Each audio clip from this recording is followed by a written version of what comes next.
Very good.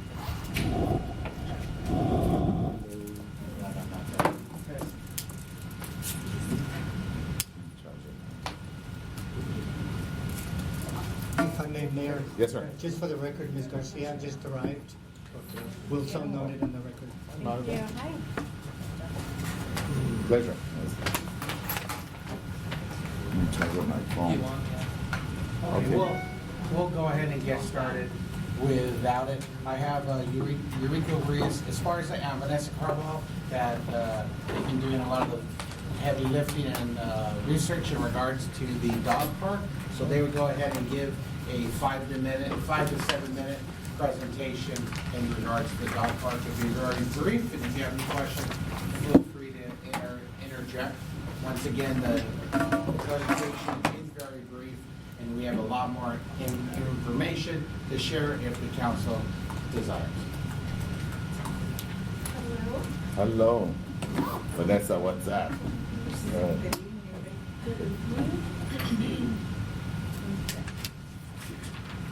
So we're here tonight to present to you guys some of the research that we were able to gather in regards to the dog park project consideration. Based on the LA County Needs Assessment Master Plan that was conducted back in 2015, it was determined that the city of Baldwin Park continues to be a park community with only 0.3 park acres per 1,000 compared to the LA County average of 3.3. In an effort to reduce the gap or eliminate or close that gap, we were considering some of the projects that were identified in that needs assessment, and building a dog park was actually the number 2 recommended prioritized project by the community in 2015. And we have the report showing the additional considerations for the city, but the dog park definitely is a top priority. It also aligns with the recreation management just in general in the U.S. Dog ownership is going up steadily. And here in Baldwin Park, you can see that the dog licenses in 2017 were reported at about 6,700. And that's considering all of the dog users who don't necessarily license their dogs. So you can see that it's a really high need in the community itself. In our research, we were able to, thank you. In our research, we were able to visit and do some case studies around the San Gabriel Valley. So on your right-hand side, you can see the average cost and amenities for some of the dog parks in the local area. In regards to the characteristics, it really varies. It can go anywhere from about $60,000, which is the most affordable on the scale, up to over $1 million. That's if we need land acquisition or issues with actual land use. Other things to consider would be site space, usually a division of small versus large dogs to ensure the safety. Also safety perimeters with double fencing, and surface and also landscaping options that could be also characteristics. And also to be able to be ADA compliant. And obviously with that would be the maintenance and closures around them. Around the dog park needs. In identifying some of the locations within city boundaries, Barnes Park, the north end, and south end, Walnut Creek Nature Park, and former Caltrans parcel, which was recently purchased by the city.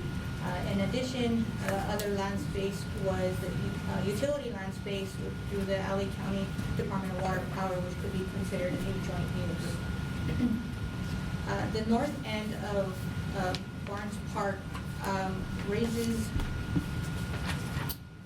could raise potential costs due to additional infrastructure needed with landscaping and surfacing. The promising space would be the south end area of Barnes Park, which is the dead end space. So this area would be considered utilizing existing space. It's also underutilized area of Barnes Park because it's underutilized, has a high level of negative activity that takes place.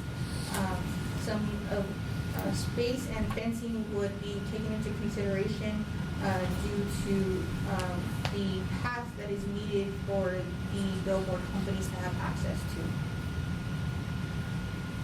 Walnut Creek Nature Park was also considered, the south end part of it. However, through community input meetings that were recorded, it was expressed that a dog park component would not stay true to the natural habitat within Walnut Creek. The Caltrans site is now city-owned, raises the most challenges due to limited community access, as well as due to the spacing or the land. Multiple infrastructures would be needed, so which raise higher costs associated to building that. And on the innovative side, we also we considered the utility land space for possible joint use, which other cities do in fact use now, and that's the LADWP. So we actually visited the city of Southgate and Rosemead, which you see here, and they both have developed with safety, obviously addressing the safety concerns. They have identified these as possible park spaces. So in a community that is park poor, these are definitely options that to consider. Specifically here in Baldwin Park, when you go to the previous slide, we have an area designated right adjacent to the Dianza Elementary School along Best Avenue. And that is a space that we can potentially also consider because it allows for the safetyness of dog park to be on one side of the, in contrast to the school. And this offers a more of a long-term goal of possible having a phase 2 component. So that is one of the most innovative efforts in that. And the reason we bring up the long-term and short-term solutions is because we do have a variety of funding sources that are coming down the pipeline. As most of you guys are aware, the Measure H funding will be, in our category, allows for $382,000 annually. There's an option to bond those fundings as well, but there's also SNS distributions that will be, M&S distributions that are also around $53,000. And because Baldwin Park is park poor, we're also eligible for 2 other pockets of competitive funding. Coming this November for voters is also pending SB 5, which is another source of funding that we can also look into considering, including nonprofit and nonprofit collaborations of private foundations that specifically deal with dog needs. So it is a possible reality that we can consider here in Baldwin Park. So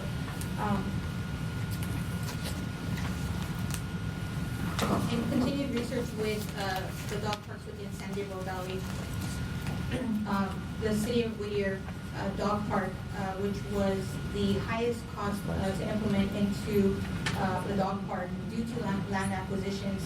However, it was considered one of the safest dog parks within the area. The city of South Pasadena is more on a average median cost for development. The city used existing city-owned land and was well designed and incorporating great amenities for the dogs, which keeps the community members coming. The city of West Covina Central Dog Park was the most cost-effective due to existing park space by adding chain link fencing and a few amenities. And then one of the first dog parks that was developed in LA County was Herman Dog Park, and it was well designed and has been well maintained. Some of these amenities are still in existence to today. Excuse me, where is that park? Highland Park area. Where is it? Royal Seco, Royal Seco. Highland Park. Oh, okay. So in developing dog parks, there's obviously benefits and challenges. Some of the benefits definitely are to create opportunities for pet play, companionship, and socialization. It also can encourage our residents to enforce any dog control laws, and it also reduces the barking and behavioral issues that are associated with dogs being kept indoors. It also improves the dog health, And some of the challenges are the noise levels in traffic areas, smell and bacteria, park maintenance conditions, and obviously risk management and dogs that may have illnesses. However, in speaking to experts in the field who are developing dog parks, they assured that most of these challenges can be implemented within the planning phase. So considering all of the challenges could be something that we can actually take into our benefit when developing the actual park. So most of them could be addressed in the planning phases.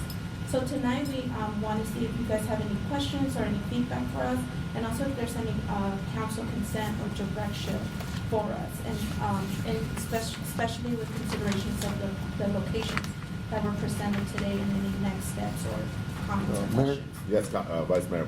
First of all, I think it's a great idea. I know a lot of cities are moving toward the dog parks, and I have 2 dogs myself, so it would be very helpful. There's 2 small poodles, Cleo and Andrew, so we like that. Give them a place to play.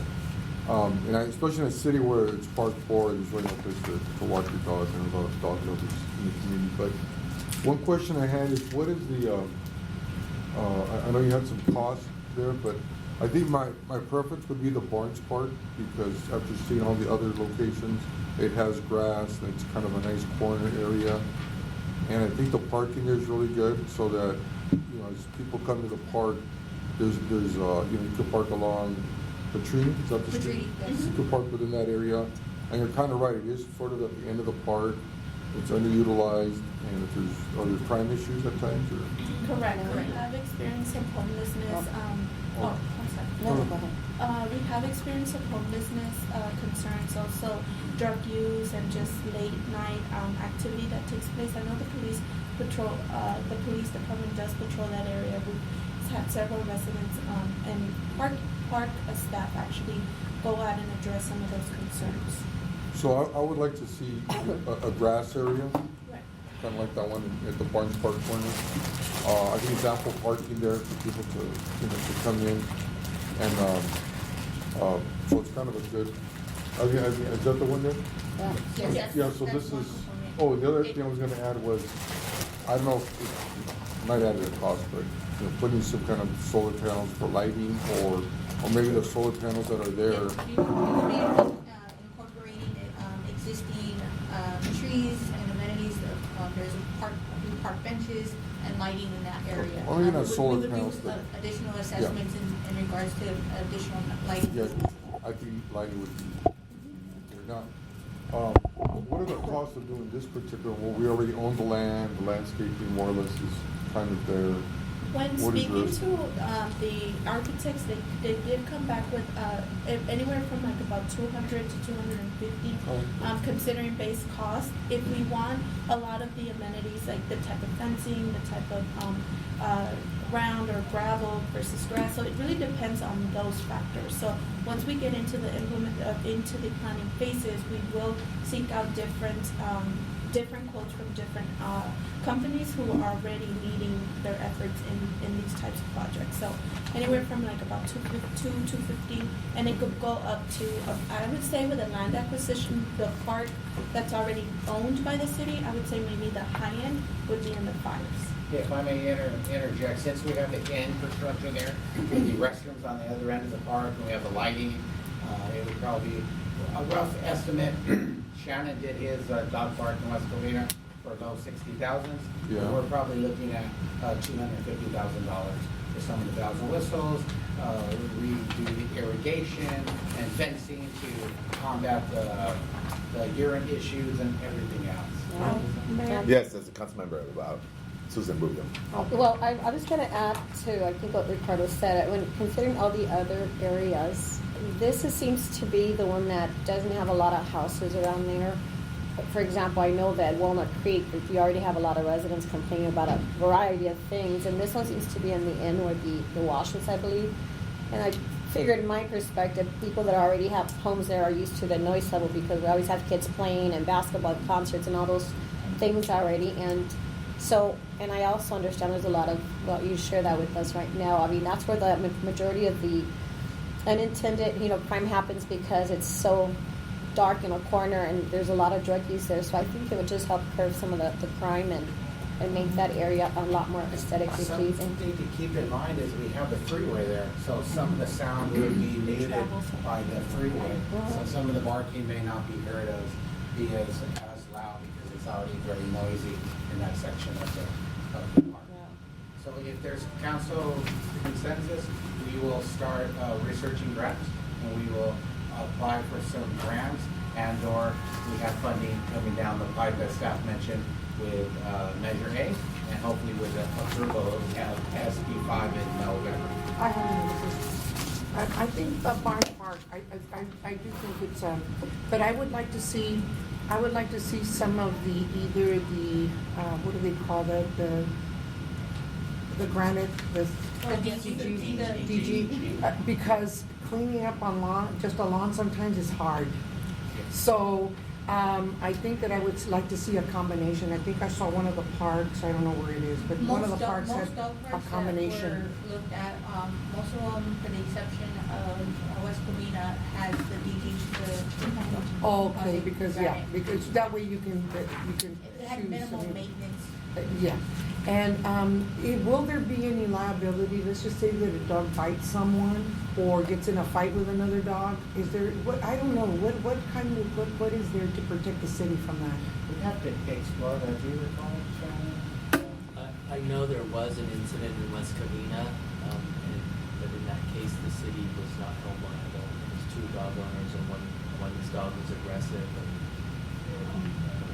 I get more information on But I think, Posting of rules and regulations is a priority and determining that in terms of breeds. I know some parks, I believe, you can correct me if I'm wrong, Shannon, Sanguina's dog park, I think they don't allow certain breeds to enter into the dog park area That's because interesting. of the potential aggressiveness that they have. and in terms of like public safety, maybe the chief can answer that. I know that now the laws are a little bit more strict in terms of like someone's dog biting someone else. Now there's I'm not sure if it's in writing, but I know there's more liability now. They go after the owner of the dog, not the people around. So can you look into that, chief, just to see if there's any laws already about that?